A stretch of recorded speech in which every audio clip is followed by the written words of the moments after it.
Paano kung ang taong matagal nang hinahanap ng pulis ay may hawak ng lihim na kayang baguhin ang buong buhay ni na Ethan, Sofia at Mark?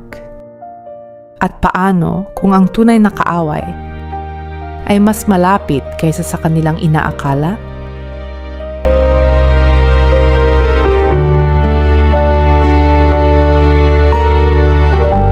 Paulit-ulit na pinanood ni Ethan ng CCTV footage.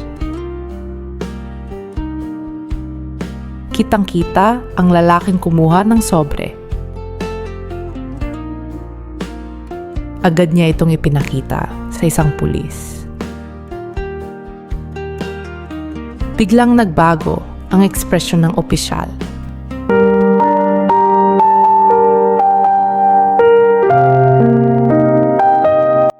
Siya si Victor. Isa siyang dating tauhan ng isang makapangyarihang sindikato. Nagulat si Ethan. Pero bakit niya kukunin ang sulat? Tahimik lang ang pulis. Ang tanong, bakit tila kilalang kilala siya ni Mark?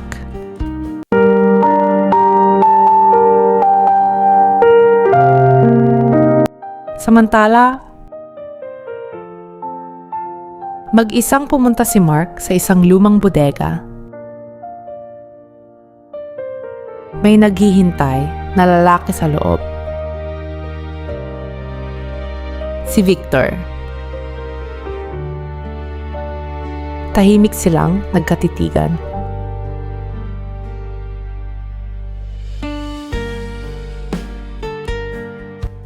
Akala ko hindi ka na magpapakita. Mahinang boses ni Victor.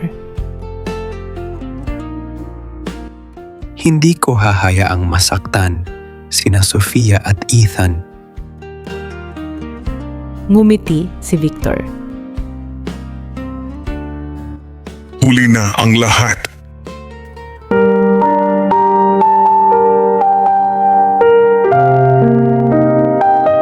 Habang iniimbestigahan ni Ethan ang pagkawala ng sobre, may dumating na hindi kilalang courier. Iniabot nito ang isang maliit na kahon.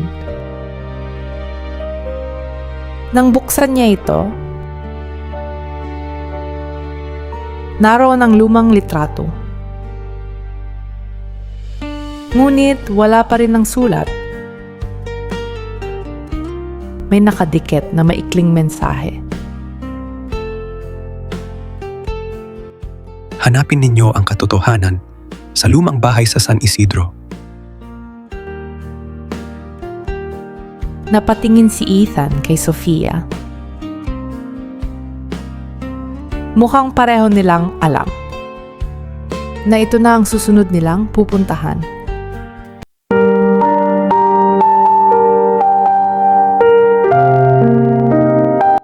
Kinagabihan,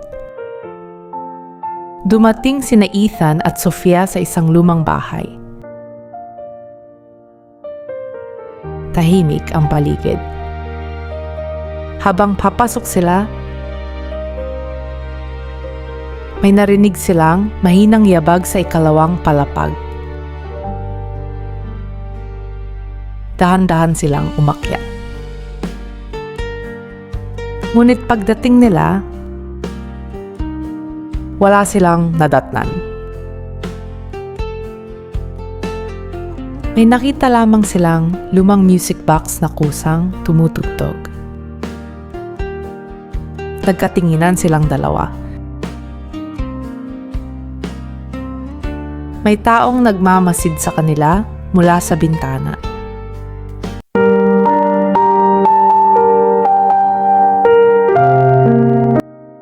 Sa kabilang dako,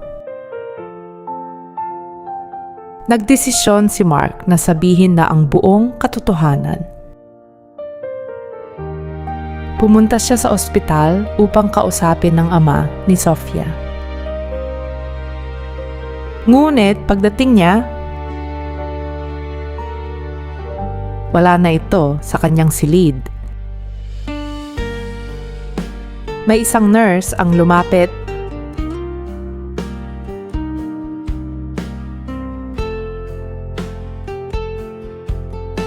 May kumuha po sa kanya, ilang minuto po ang nakalipas. Nanlaki ang mga mata ni Mark. Hindi maaari. Agad siyang tumakbo palabas ng ospital.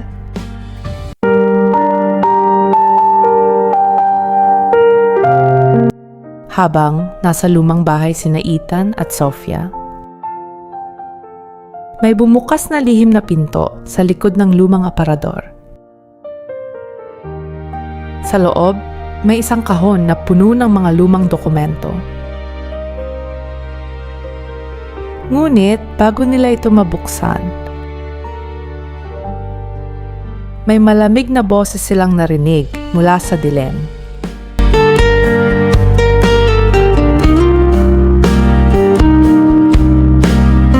Huwag ninyong gagalawin yan. Unti-unting lumabas ang isang matandang lalaki. Nanigas si Sofia.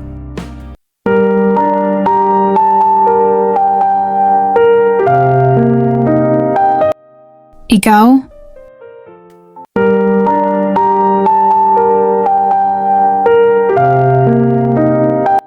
Sino ang matandang lalaking nagtatago sa lumang bahay? Nasaan ang ama ni Sofia? At ano ang katotohanang nakatago sa mga lumang dokumento? Abangan sa Season 1, Episode 7.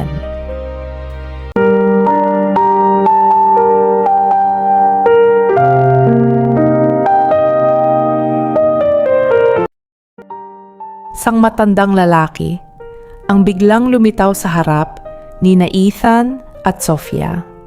Isang taong akala nila ay matagal nang nawala sa kanilang buhay. Ngunit bakit siya nagtatago sa lumang bahay? At ano ang koneksyon niya sa nawawalang sulat, kay Victor at sa lihim ni Mark? Sa gabing iyon, unti-unting mabubunyag ang katotohanang matagal nang itinago.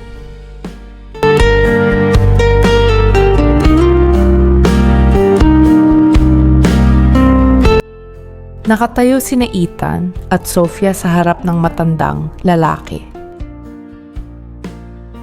Hindi makapagsalita si Sofia. Unti-unting lumapit ang lalaki sa kanila. Hindi dapat kayo pumunta rito.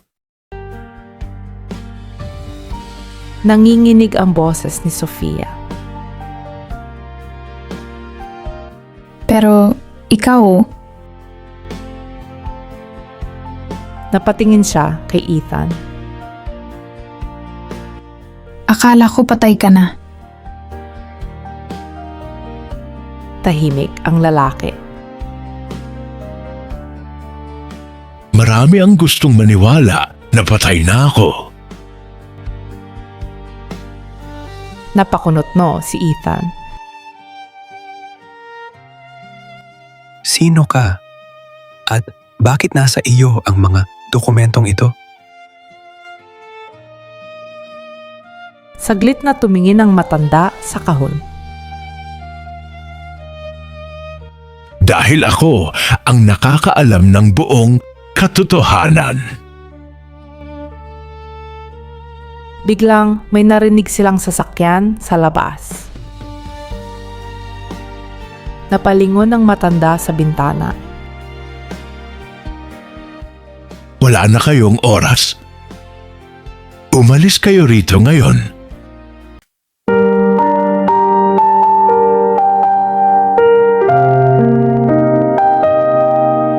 Hindi agad umalis sina Ethan at Sofia. Sa halip, binuksan ng matanda ang kahon. Isa-isang inilabas ang mga lumang dokumento. May mga litrato, kontrata at lumang records. Napansin ni Ethan ang isang pamilyar na pangalan. Mark. Napatingin siya kay Sofia. Bakit nandito ang pangalan ni Mark? Hindi agad sumagot ang matanda. Dahil mas malalim ang pagkakasangkot niya kaysa sa iniisip ninyo. Napatigil si Sofia. Hindi ko maintindihan. May inilabas na lumang litrato ang matanda. Makikita rito ang batang si Sofia kasama ang kanyang ama. Ngunit may isa pang lalaki sa likuran. Si Victor. Nanlaki ang mga mata ni Ethan. Si Victor? Tumango ang matanda. Hindi nagsimula ang lahat nung nawala ang sobre. Matagal nang nagsimula ang lahat bago pa kayo magkakilala.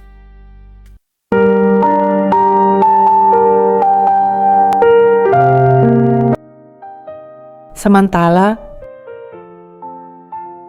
mabilis na nagmaneho si Mark palayo sa ospital. Paulit-ulit niyang tinatawagan ang isang numero. Ngunit walang sumasagot. Sa wakas, may tumawag pabalik.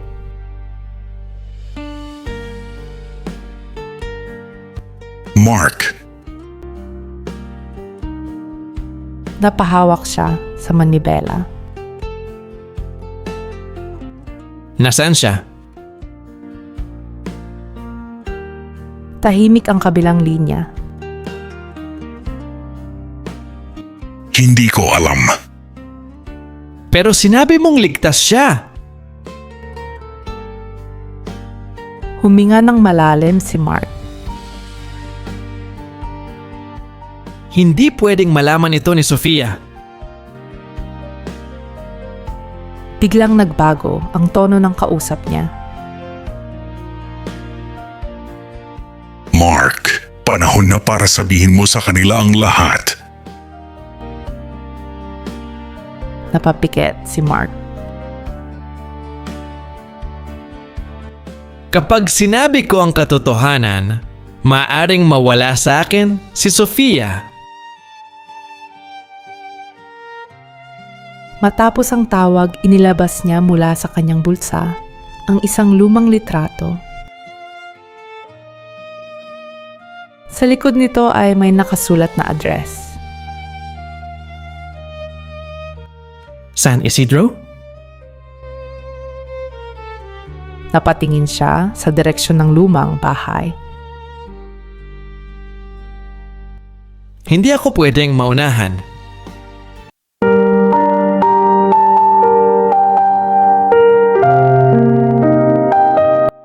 Bumalik ang eksena sa lumang bahay. Hinarap ng matanda si Sofia. May kailangan kang malaman tungkol sa iyong ama.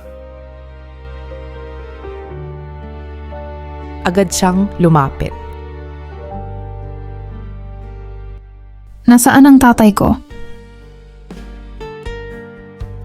Saglit na tumahimik ang lalaki. Buhay siya. Napahawak si Sofia sa kanyang dibdib. Buhay? Tumango ang matanda. Pero hindi siya basta nawala sa ospital. Napatingin si Ethan sa kanya. Sino ang kumuha sa kanya? Hindi sumagot ang matanda. Sa halip, itinuro niya ang isang dokumento. Nakasulat diyan kung saan siya dinala. Mabilis na kinuha ni Sofia ang dokumento. Ngunit bago niya ito mabasa, biglang namatay ang ilaw. Nagulat silang lahat. Mula sa labas ng bahay may narinig silang yabag. 1, 2, 3. Unti-unting lumapit ang tunog sa pintuan. Hinawakan ni Ethan ang kamay ni Sofia. Manatili ka sa tabi ko. At sa unang pagkakataon, nakita ni Sofia kung gaano kaseryoso ang takot sa mukha ni Ethan.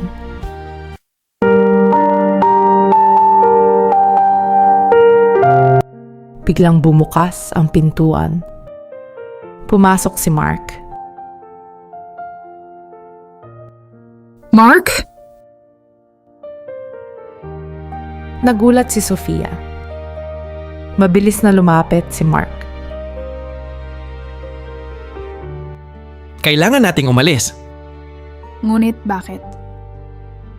Dahil alam na nila na nandito kayo.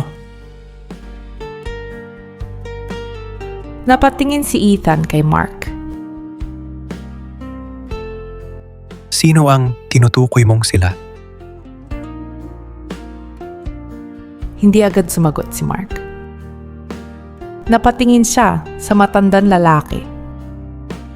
At tila kilala na nila ang isa't isa. Akala ko hindi ka na babalik. Mahina ang sabi ng matanda. Sumagot si Mark. Hindi ako bumalik para sa sarili ko. Tumingin siya kay Sofia. Bumalik ako para protektahan ka. Napuno ng luha ang mga mata ni Sofia. Mark, ano ba talaga ang alam mo? Bago pa siya makasagot, may narinig silang tunog ng sirena mula sa malayo. Napatingin si Ethan sa bintana. May mga taong papalapit. Mabilis na nagsalita ang matanda. May lihim na daan sa likod ng bahay. Ngunit bago sila makaalis, napansin ni Sofia ang isang dokumentong naiwan sa mesa. Kinuha niya ito. At nang makita niya ang pangalan sa ibaba, nanigas siya. Ang dokumento ay pirmado ng kanyang ama. Ngunit ang petsa nito ay 20 taon na ang nakalipas.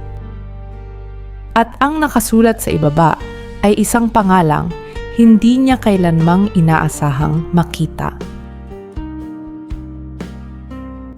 Ethan?